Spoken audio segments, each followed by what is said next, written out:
হঠাৎ এমন একটা ট্যাবলেটের সন্ধান পায় যেটি তার ব্রেন পাওয়ারকে 100 ভাগ অ্যাক্টিভ করে দেয়। এই ট্যাবলেটের মাধ্যমে সে হয়ে ওঠে পৃথিবীর অন্যতম একজন বিজনেসম্যান ও পাওয়ারফুল ব্যক্তি। কিন্তু এর সাইড ইফেক্টে যে সব ঘটনা ঘটে তা দেখে তুমি অবাক হয়ে যাবে।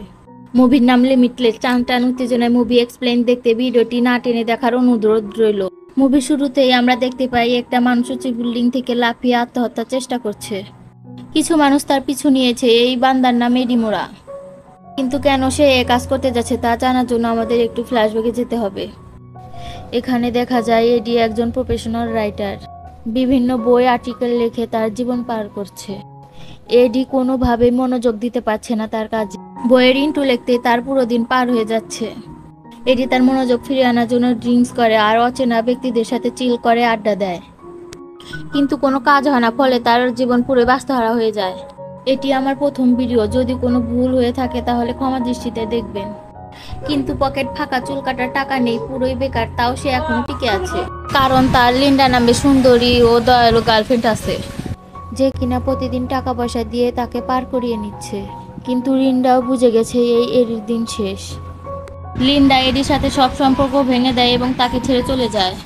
বেচারা এডির দিন তো ভালোই যাচ্ছিল গার্লফ্রেন্ডের পয়সায়। হতাশ হয়ে যখন রেস্টুরেন্ট থেকে বের হয়, তখন তার বেনর নামের এক ফ্রেন্ডের সাথে দেখা হয় এবং তাকে ভালো মন্দ জিজ্ঞেস করে। ও পরে বলে, তার ফ্রেন্ড এডিকে বলে, বন্ধু তুই এখনো আগের মতনই আছিস। এডির এই ফ্রেন্ডটি ছিল ড্রাগ ডিলার। প্রায় 10 বছর পর দেখা হয়েছে তার সাথে। এডি বলে, তুই এখন এসব কাজ করিস নাকি? তার বন্ধু বলে, এসব কাজ আমি অনেক আগে ছেড়ে দিয়েছি। তখন এডি তার বর্তমান অবস্থার কথা খুলে বলে। তার মনোযোগ নষ্ট হয়ে গেছে, সে কোনো জিনিসের উপর ফোকাস করতে পারে না। তখন তার বন্ধু এডিকে একটা পিল দিয়ে বলে, এটা অনেক রিসেন্ট ও হাইটেক একটা পিল, যেটা অ্যাপ্রুভ হবে আমেরিকাতে কিছুদিনের মধ্যেই। তখন তার বন্ধু বলে, তুমি এই পিলটি খেয়ে দেখো, তোমার সব মুশকিল আসান হয়ে যাবে। তখন এডি বলে, তুমি আবার ড্রাগস বিক্রি করার ধান্দা করছো নাকি? তখন ব্রেনন বলে, এটা লিগাল, এর একটির দাম $800। এই বলে ড্রাগসটা এডির সামনে রেখে চলে যায়। সঙ্গে সঙ্গে এডি ড্রাগসটা খেয়ে ফেলে এবং বাসায় যাওয়ার জন্য সিঁড়ি দিয়ে উঠতে থাকে আর ভাবে কতই ক্ষতি হবে। বাড়িওয়ালার বউ তখন পথ আটকে বলে, এই আকাম্মা ছেলে, আমার বাড়ি ভাড়া কবে দিবি? আর না হয় আমার বাড়ি থেকে বের হয়ে যাও। এদিকে পিলের কাজ ধীরে ধীরে শুরু হয়ে গেছে। আর মনে হয় তার চারিপাশে আলোকিত হয়ে উঠেছে। হুট করে এডির কেমন জানি ফিল হয়, চারিদিক অনেক ঝলমল হয়ে ওঠে। এডি তখন মেয়েটির ব্যাগের ভিতর লয়ের বই দেখতে পায়। সেই পিল এবার তার ম্যাজিক দেখানো শুরু করেছে। এডি এবার ছোট ছোট বিষয়েও ফোকাস করতে পারছে। মেয়েটি তখন বলে, আমি ল নিয়ে পড়ি, তুমি কিভাবে জানলে? তখন এডি বলে, আমি তোমার ব্যাগের ভিতর লয়ের বই দেখতে পেলাম। এডি বুঝতে পারে তার ভিতর অদ্ভুত এক পাওয়ার চলে এসেছে। আসলে এডি 12 বছর আগে বইটি দেখেছিল একবার। তার মানে এই ড্রাগস ব্রেনের প্রতিটি সেলকে অ্যাক্টিভ করে দিয়েছে। এখন সে অতীতের কথাগুলো অতি সহজেই মনে করতে পারছে। তার মানে এই পিল তার ব্রেন পাওয়ারকে 100 ভাগ অ্যাক্টিভ করে দিয়েছে। তখন এডি মেয়েটাকে 2 মিনিটের মধ্যে পটিয়ে ফেলে এবং বিছানায় নিয়ে যেতে সক্ষম হয়। এডি বুঝতে পারে তার ভিতরে অনেক সাহস চলে এসেছে এবং সে কনফিডেন্স নিয়ে কথা বলতে পারে। এসব কাহিনী দেখে এডি পুরোই অবাক হয়ে যায়। এডি তখন ফুরফুরে মন নিয়ে চলতে থাকে। তখন বলে, এটা তো জোশ জিনিস। এই ড্রাগস খেয়ে না হচ্ছে মাতার, না লাগছে ক্ষুধা। এডি বিড়ি টানতো, কিন্তু এই 6 ঘন্টার মধ্যে একটাও বিড়ি টানে। সে তার বাড়িটাকে নিমিষের মধ্যেই গুছিয়ে ফেললো। এডি এবার একটা বই লিখতে বসে, যেটা সে গত 1 মাসেও শুরু করতে পারেনি। মাত্র কয়েক ঘন্টার মধ্যে সে একটি 40 পেজের বই লিখে ফেলে। এডি ঘুম থেকে উঠে দেখে এই পিলের কাজ শেষ, তাই সে অনেক চিন্তিত হয়ে পড়ে। সে বুঝতে পারে এই পিলের কাজ থাকে ঘুমানোর আগ পর্যন্ত। এডি এবার রেডি হয়ে বাহিরে বের হয় এবং বইটি নিয়ে চলে আসে পাবলিশারের অফিসে। তখন এডি অনেক কনফিডেন্স নিয়ে বলে, আমার বই লেখা শেষ হয়ে গেছে। তার কথা শুনে পাবলিশারটি টাসকি খেয়ে পড়ে। এখন সে মোটেও আগ্রহী হয় না বইটি পড়ার জন্য। এডি বলে, তুমি মাত্র 4 পৃষ্ঠার পড়ো, ভালো না লাগলে বইটি ফেলে দিও, এই বলে চলে আসে এবং তার মেসেজের অপেক্ষায় থাকে। ততক্ষণে পাবলিশার ভয়েস মেসেজ দিয়ে বলে, তুমি এটা কিভাবে লিখেছো? এটা শুনে এডি তখন সঙ্গে সঙ্গে পাবলিশারের অফিসে চলে যায়। তখন পাবলিশার বলে, আমার জীবনে এত শার্ট লেখা কখনো দেখিনি, আর যখনই আমার মেসেজ পাবে সঙ্গে সঙ্গে আমাকে কল করবে। এসব কথা শুনে এডি চলে যায় তার ফ্রেন্ডের কাছে পিল আনার জন্য। বেননকে খুঁজতে বাসায় চলে যায়। তখন এডি দেখতে পায় বেননকে কারা যেন বেশ পিটিয়েছে। এডি তখন তাকে এই অবস্থায় দেখে জানতে চাইলো কি হয়েছে। তখন বেনন বলে, এ লাইনে এসব হয়েই থাকে। তখন এডি বলে, এই পিল আমার আরো লাগবে। আমি সেদিন তোমাকে মিথ্যা বলেছিলাম, এই পিল আমেরিকাতে অ্যাপ্রুভ নয়। এই ড্রাগস এখনো এফবিতে ট্রায়ালের উপর আছে। যার মধ্যে এখনো তুমিও আছো। এটি বলে আমার মাত্র কয়েকটা লাগবে, এরপর আর দরকার নেই। নন বলে আমি দেব, এর আগে আমার জন্য লন্ড্রি থেকে কাপড় আর ব্রেকফাস্ট আনো। তার কথা মতো সবকিছু এনে দেখে বেননকে কারা যেন খুন করে চলে গেছে। এটি এসব দেখে অনেক ভয় পেয়ে যায় এবং 911-এ কল করে পুলিশকে সব বলে দেয়। এখানে একটা মার্ডার হয়েছে, তাড়াতাড়ি আপনারা আসুন। এটি তখন ফোন রেখে পুলিশ আসার জন্য অপেক্ষা করতে থাকে। আর সে ভাবে, যারা এখানে এসেছিল নিশ্চয়ই পিলের জন্য এসেছিল, পিল পায়নি বলে বেননকে খুন করে চলে গেছে। তাই সে একটি গ্লাভস পরে পুরো বাড়িতে পিল খুঁজতে থাকে। পুরো বাড়ি খোঁজার পর এডি সেই ভয়ঙ্কর পিল খুঁজে পায়। এবার এডির চোখে মুখে খুশির ঝলক দেখা যায়। আর ততক্ষণে পুলিশ এখানে চলে এসেছে। তখন এডিকে খুনি মনে করে থানায় নিয়ে যায় আর তদন্ত করার জন্য এডিকে থানায় নিয়ে আসে। এডি বেননের সম্পর্কে যা যা জানে তা সব কিছু পুলিশকে বলে দেয়। তার বন্ধুর বউ তখন পুলিশকে ফোন করে। এডি তার ফ্রেন্ডের বউয়ের সাথে কথা বলে এবং দেখা করতে চায়। তখন তার ফ্রেন্ডের বউ বলে এখন দেখা করা সম্ভব নয়। এবার পুলিশ তাকে নজরদারিতে রেখে ছেড়ে দেয়। এডি এবার একে একে তার পিল নেওয়া শুরু করে। পিল খাওয়ার পর এডি যেন এই কর্মজগতে চলে যায়। ব্রেনটা এতটাই পরিষ্কার হয়ে যায় যে অল্প কিছু দেখাতেই সে সবকিছু বলে দিতে পারে। সে সব বোঝে আর একদিনও পিয়ানো বাজানো শিখে ফেলে এবং সেই সাথে যে কোনো গাণিতিক সমস্যার সমাধান করতে পারে নিমিষের মধ্যেই। এডি এখন যে কোনো বিষয় প্রচুর জ্ঞান দিতে পারে, হোক সেটা চিকিৎসা শাস্ত্র বা অর্থনৈতিক। তার কনফিডেন্স লেভেল হয়ে পড়েছে আকাশ ছোঁয়া। এডি এখন ধনী ব্যক্তিদের সাথে চলাফেরা করে আর তার লাইফ পুরো এনজয় করে। এভাবে তার দিনগুলো ভালোই পার হয়ে যাচ্ছিল। হঠাৎ তার মনে হয়ে থাকে এবার তার বড় দান মারতে হবে। যখন এডি এই পিল বেননের বাড়িতে পায় তখন সে $20,000 পেয়েছিল। এবার এডি $800 দিয়ে ট্রেডিং শুরু করে আর একদিনের মধ্যে সে $8,000 লাভ করে ফেলে। এডি ভাবে এত অল্প টাকা ইনকাম করে কোনো লাভ নেই, আমাকে আরো বেশি টাকা ইনভেস্ট করতে হবে। যেহেতু তার কাছে পিল আছে তার প্রেডিকশন কখনো মিস হবে না। তাই সেই ইনভেস্টমেন্টের টাকা জোগাড় করার জন্য রাশিয়ান এক মাফিয়ার সাথে দেখা করে। তার নাম ছিল গেনেরি। 4 দিনের মধ্যে ডাবল টাকা ফেরত দেওয়ার স্বার্থে গেনেরি $1,00,000 দেয় আর বলে সময় মতো আমার টাকা ফেরত না দিতে পারলে তোমার হাত কেটে কুত্তা দিয়ে খাও। এডি রিস্ক নিয়ে টাকা নেয় এবং বিশাল পরিসরে ট্রেডিং শুরু করে এবং এডি প্রতিদিন অনেক বেশি প্রফিট করা শুরু করে দেয়। আর চারপাশের মানুষ এইসব দেখে পুরোই অবাক হয়ে যায়। কিভাবে এত নিখুঁত ও 100% নির্ভুল প্রেডিকশন করতে পারছে এটা তাদের সবার মাথায় আসে না। এসব কাহিনীর জন্য এডির শত শত জব আসা শুরু করে আর নিউজ পেপার তাকে নিয়ে ফিচার লিখতে চায়। এরই মাঝে এডির কাছে এক বিশাল বিজনেসম্যানের অফার আসে কাজ করার জন্য। তার নাম কার্ল ব্যানন। তাকে বলা হয় আমেরিকা টেলিং এর আইকন ম্যান। এডি এবার লিন্ডার সাথে দেখা করে আর লিন্ডা এডির এতটা পরিবর্তন দেখে অবাক হয়ে যায়। এডির কাছ থেকে তার সাকসেসের সব কথা শুনে আবারও লিন্ডা এডির সঙ্গে রিলেশনশিপ কানেক্ট করে আর সিঙ্গেল থেকে মিঙ্গেল হয়ে যায়। দিন লিন্ডাকে নিয়ে এডি ঘুরতে বের হলে দেখতে পায় যে এক বয়স্ক লোক তাদেরকে ফলো করছে। তখন সেখান থেকে সে সরে পড়ে। রাতে বাড়ি ফেরার পর হঠাৎ করে এডির শরীরটা ভীষণ খারাপ হয়ে যায়।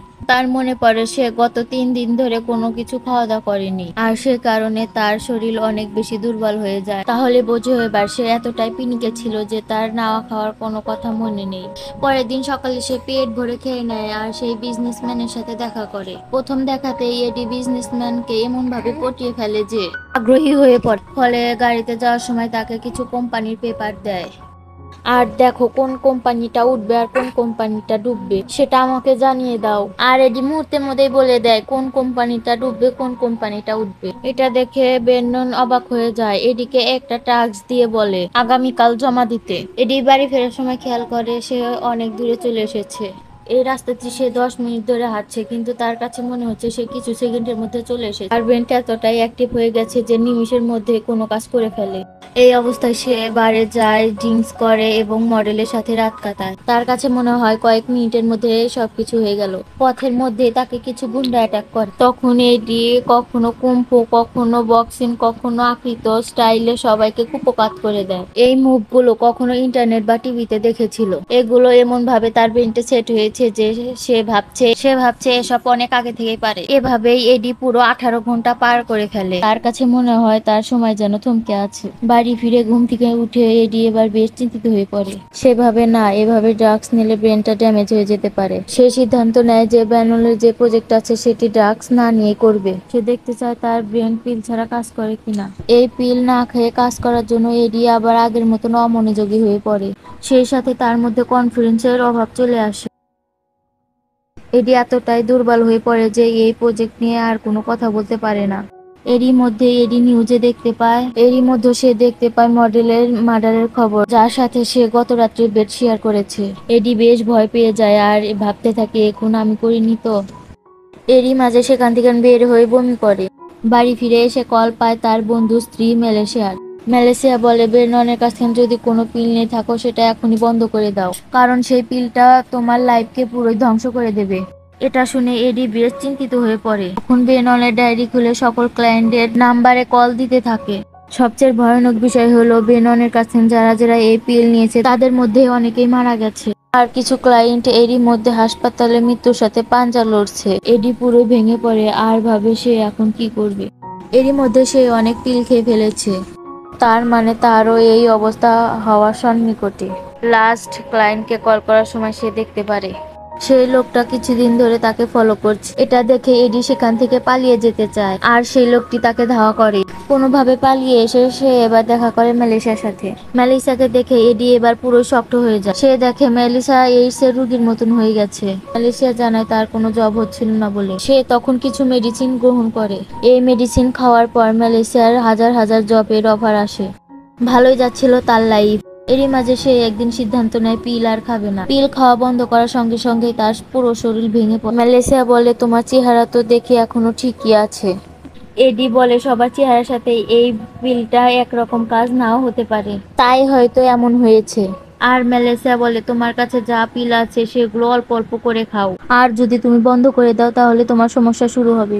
মেলেসিয়া তখন সেখান থেকে তাকে বিদায় জানায়। পথে আসার সময় এডির সাথে দেখা হয় সেই গ্যাংস্টারের সাথে। গেনেডি বলে এতদিন টাকা না দিয়ে কই ছিলি, এই বলে তাকে মারধর করা শুরু করে।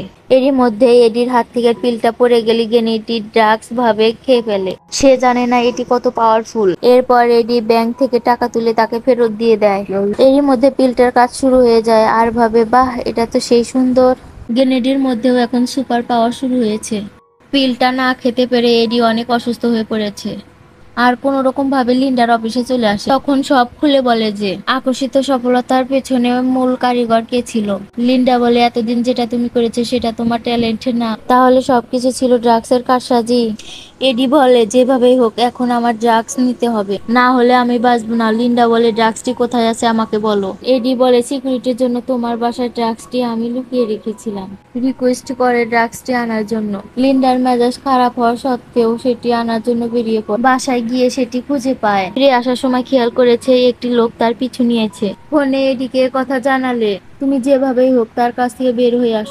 লিন্ডা অনেক ট্রাই করতে থাকে তার কাছ থেকে পালানোর জন্য। পথের মাঝে দুইজন লোকের কাছে সাহায্য চাইলে ওই লোক দুজনকে ছুরি দিয়ে ঘাইল করে মেরে ফেলে। লিন্ডা অনেক ভয় পেয়ে যায় আর একটা জায়গায় সে আটকে পড়ে। এডিকে জানালে এডি বলে তুমি ওই প্যাকেট থেকে একটি পিল খেয়ে নাও, তখন তোমার ব্রেন কি করতে হবে তোমাকে বলে দিবে এবং এই ট্যাপ থেকেও বের হতে পারবে। আর কোনো উপায় না পেয়ে লিন্ডাও এই পিল খেয়ে নেয়। কিছুক্ষণের মধ্যে সে বুঝতে পারে কিভাবে সে এখান থেকে পালিয়ে যেতে পারে। লিন্ডা দূরে সবকিছু ক্যালকুলেট করে ফেলে, সেইগুলো দিয়ে ওই লোকটি কাগাত করে সেখান থেকে পালিয়ে আসতে সক্ষম হয়। পরের দিন লিন্ডা জানায় এই লাইফ থেকে সে দূরে থাকতে চায়। এডি বলে এই ড্রাগসটিকে আমি আরো স্মুথ করে ফেলবো যাতে এটার কোনো সাইড ইফেক্ট না থাকে। সব কথা লিন্ডা মানে না এবং তাকে ছেড়ে আবার চলে যায়। এরই মধ্যে এডির সাথে গেনেডি দেখা করতে আসে আর জানায় তার আরো পিল লাগে। তখন এডি বুঝে ফেলে এই লোক তার পিছু কোনোভাবেই ছাড়বে না। ভাব ভালো না দেখে এডি দুইজন বডিগার্ড নিয়োগ করে। এডি আবার সেই বিজনেসম্যানের সাথে দেখা সার্ফ বুদ্ধি দিয়ে তার মন জয় করে ফেলে। তারা এবার বড় কোম্পানিকে টেক ওভারের কাজে লেগে পড়ে। ইতিমধ্যে এডি তার পিলের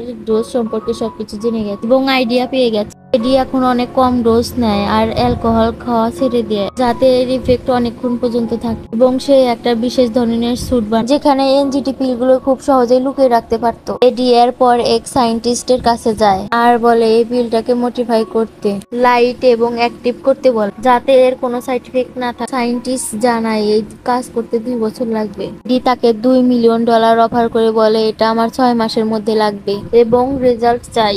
এত টাকার অ্যামাউন্টে দেখে সায়েন্টিস্টও রাজি হয়ে যায়। পরে রেস্টুরেন্টে খাওয়ার সময় দেখতে পায় একজন পুলিশ ডিটেকটিভ তার জন্য অপেক্ষা করছে। ওই মার্ডারের প্রধান সাসপেক্ট হিসাবে তাকে চার্জ করা হয়েছে। এডি কাউকে কিছু না জানিয়ে থানায় চলে যায়। সবচেয়ে মারদাঙ্গা লয়ারকে নিয়ে। কিছুক্ষণের মধ্যে সব সেরে আবার ব্যাক করে। এবার এক মিটিং এ হ্যাং নামে বড় ব্যবসায়ীকে দেখতে পাই, যে তার কোম্পানিকে ব্যানলোডের কাছে হ্যান্ড ওভার করতে চাচ্ছে। আর এই ডিল করে দেয় এডি। ফলে ব্যানলোন অনেক খুশি হয়ে এডিকে পার্টনার বানিয়ে ফেলে। এডি এমন অফার পেয়েও ব্যাপক খুশি হয়ে পড়ে। এডি বাসায় এসে দেখে তার পুরো রুম তছনছ হয়ে গেছে। সে বুঝতে পারে কেউ এই রুমে এসে পিল খুঁজেছে। তাই এবার সে বিশাল সিকিউরিটি অ্যাপার্টমেন্ট নেয়, যাতে কেউ সেখানে প্রবেশ না করতে পারে। এরই মধ্যে আবারও তার গেনিডির সাথে দেখা হয়। এবার গেনিডিকে দেখা যায় একজন বিজনেসম্যানের মতো বেশভূষে। বোঝাই যাচ্ছে সে পিলের সাহায্যে বড় বড় দান মারছে। গেনিডি এবার এডিকে পুলিশের ঝামেলা নিয়ে ব্ল্যাকমেল করতে থাকে আর বলে আগামীকাল আমার 20টা পিল লাগবে, না দিলে আমি পুলিশকে সব বলে দেব। এডিও বুঝতে পারে এই লোক সহজে তার পিছু ছাড়বে না, কিন্তু কাল সে $40 মিলিয়ন পেতে যাচ্ছে প্রফিট শেয়ারে। তাই ভাবে সে ওই টাকাতে গেনিটিকে দেখে নিতে বেশি সময় লাগবে না।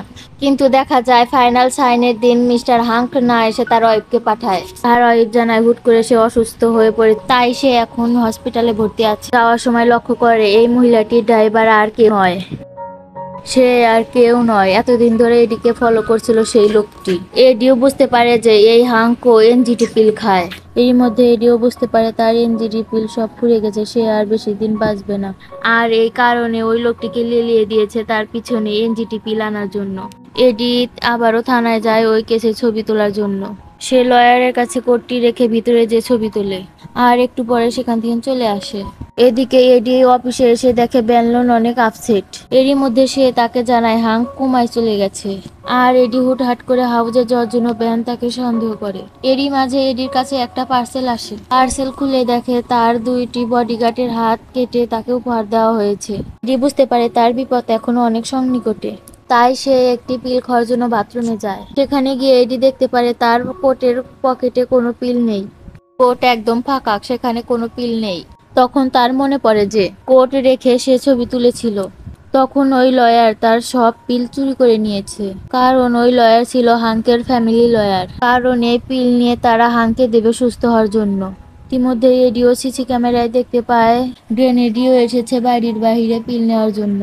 আর কোনো উপায় না পেয়ে এডি তার বিল্ডিং এর ব্যালকনিতে চলে যায় নিজেকে শেষ করার জন্য। তাদের হাতে ব্যাপক টর্চারে মরার সাথে টুক করে লাফ দিয়ে মরাই ভালো। তখন তার মনে পড়ে যায় একটি বক্সের ভিতর একটি পিল রয়েছে। তাই এডি এবার সেটা খোঁজা শুরু করে, কারণ এই পিলটা পেলে সে সহজেই বিপদ থেকে বের হতে পারবে। ততক্ষণে গ্রেনেডিও তার বাড়ির দরজা ভেঙে ভিতরে চলে আসে। ভিতরে প্রবেশ করে আর এডি খাওয়ার আগে পিলটা তার হাত থেকে ছিটকে পড়ে যায়। এডির আর কোনো উপায় নেই এখান থেকে বের হওয়ার। তখন গেনেডি তাকে টর্চার করার জন্য বিভিন্ন জিনিস বের করে। এই সুযোগে এডি তার কাছে একটা ছুরি নিয়ে লুকিয়ে রাখে। এই গেনেডি আরো কঠিন সিস্টেম বের করেছে এই পিলটিকে অনেকক্ষণ ধরে অ্যাক্টিভ রাখার। সে এই পিলটাকে গলিয়ে সিরিঞ্জের মাধ্যমে ডিরেক্ট ব্লাডে ইনজেক্ট করে, আর এর ইফেক্ট বডির ভিতর অনেকক্ষণ ধরে থাকে। গেনেডি যখন এডিকে মারতে আসে আর এক সুযোগ বুঝে তাকে স্ন্যাপ করে দেয়। অনেক ধস্তাধস্তির পর গেনেডিকে মারতে সক্ষম হয়। ইতিমধ্যে সেখানে গেনেডির রক্তে ভেসে যেতে থাকে। আর এডির এখন প্রয়োজন সেই পিল খাওয়া, যেহেতু কিছুক্ষণ আগে গ্রেনেডি সেটা ব্লাডে ইনজেক্ট করেছে। তাই এবার এডি গ্রেনেডি সেই রক্ত পান করা শুরু করে, যাতে এই রক্তের এনজিটির কিছু পাওয়ার যাতে নিজের শরীরের ভিতর নিতে পারে। ব্যাচ কিছুক্ষণের মধ্যেই যেন কাজ শুরু হয়ে যায়, আর এডিও আগের মতন মারদাঙ্গা হয়ে পড়ে। সে এবার টেকনিক খাটিয়ে ওই 2 গার্ডম্যানকে কুপকাত করতে সক্ষম হয়। পরে সিনে দেখা যায় হসপিটালে হাঙ্ক মারা গেছে। তখন সে সেই অচেনা ব্যক্তির কাছ থেকে জানতে পারে যে লয়ার তার পিল চুরি করেছিল সে এতটাই লোভী হয়ে যায় যে পিলটা হ্যাংকে না দিয়ে নিজের কাছে রেখে দেয়। তাই এডি ওই লোকটিকে সাথে করে নিয়ে যায় উকিলের বাড়িতে। আর এডি তাদেরকে বেঁধে রেখে অবশেষে তার পিলের সন্ধান পেয়ে যায়। বার সিন শিফট হয় 1 বছর পর। ইতিমধ্যেই এডি এত জনপ্রিয় হয়েছে যে এখন সে সেনেটর পদের জন্য নির্বাচন করছে। আর সেখানে তার সাথে দেখা করার জন্য আসে সেই ভ্যানলোন। ভ্যানকে দেখে এডি অনেক অবাক হয়ে যায়। এবার ভ্যান এডিকে আরো বেশি অবাক করে দিয়ে বলে, তুমি যে এসব করেছো এনজিটি খেয়ে, আমি সেটা জানতে পেরেছি, তাই সেই ল্যাবগুলো আমি কিনে নিয়েছি আর তার উৎপাদন একদম বন্ধ করে দিয়েছি। এডিকে ভ্যান বলে, তুমি যদি আমার কথা মতো চলো তাহলে এই পিলের সাপ্লাই আর কখনো বন্ধ হবে না। তাই এডি এবার বলে, তোমার কি মনে হয় আমার এখনো পিল খাওয়ার প্রয়োজন আছে? আমি তো কবেই এই পিল খাওয়া বন্ধ করে দিয়েছি, আর এখন আমার এই পিলের কোনো প্রয়োজন হয় না।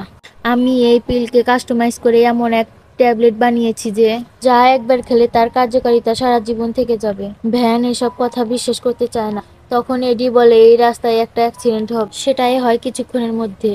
এটা দেখে ভ্যান অনেক অবাক হয়ে যায়, সে আরো অবাক হয়ে যায় এডি যখন তার বুকে হাত দিয়ে বলে, তোমার হার্টে তো বিশাল একটা সমস্যা আছে, তাড়াতাড়ি ওপেন হার্ট সার্জারি করাও, না হলে বেশি দিন বাঁচবে না। তখন ভ্যানও বুঝতে পারে এডি অনেক দূর এগিয়ে গিয়েছে, সে এখন সূক্ষ্ম ক্যালকুলেশনের মাধ্যমে সঠিক ভবিষ্যৎবাণীও বলে দিতে পারে। তাই ভ্যানলোন এখন তার নাগালে আসতে সক্ষম না, ফলে সে এডিকে বিদায় জানিয়ে সেখান থেকে চলে যায়। পরের সিনে আবারও আমরা দেখতে পাই লিন্ডা আর এডিকে জাপানি রেস্টুরেন্টে এসে জাপানি ভাষায় খাবার অর্ডার করে, আর এই মুভিটি এখানে শেষ হয়ে যায়। আমার এই ভিডিওটি ভালো লাগলে like, comment, share and subscribe করে দিবেন সবাই।